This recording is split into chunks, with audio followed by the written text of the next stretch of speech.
नमस्कार दोस्तों, आइए जानिए चारों युग और उनकी विशेषताओं के बारे में।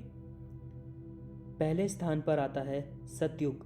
सतयुग में प्रतीकात्मक तौर पर धर्म के 4 पैर थे। सतयुग में मनुष्य की लंबाई 32 फीट अर्थात लगभग 21 हाथ बताई गई है। इस युग में पाप की मात्रा 0% होती है तथा पुण्य की मात्रा 100% होती है। इसी युग में राजा हरिश्चंद्र हुए थे। हरिश्चंद्र ने सत्य के लिए खुद के परिवार और अंत में खुद का बलिदान भी दे दिया था।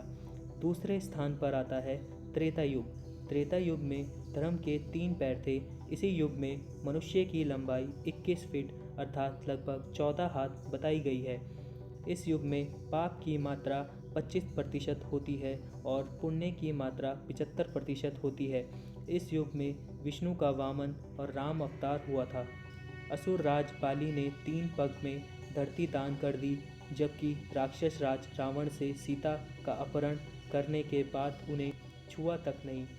तीसरे स्थान पर आता है द्वापर। द्वापर युग में धर्म के 2 पैर ही रहे।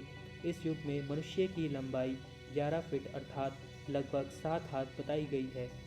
इस युग में पाप की मात्रा 50% होती है, जबकि पुण्य की मात्रा 50% होती है। मतलब यह है कि इस युग में आधे मनुष्य पापी और आधे पुण्यात्मा थे। इसी युग में महाभारत का युद्ध हुआ था। यह युद्ध धर्म युद्ध ही था। कृष्ण ने धर्म की रक्षा की थी। चौथे स्थान पर आता है कलयुग। द्वापर में 2 पैर और अब कलिकाल में धर्म के पैरों का कोई नामो निशान नहीं है। धर्म अब पंगु बन गया है।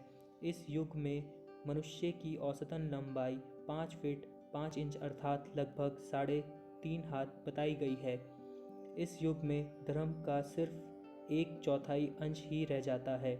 इस युग में पाप की मात्रा 75% होती है, जबकि पुण्य की मात्रा 25% होती है। देखने के लिए धन्यवाद। जय हिंद।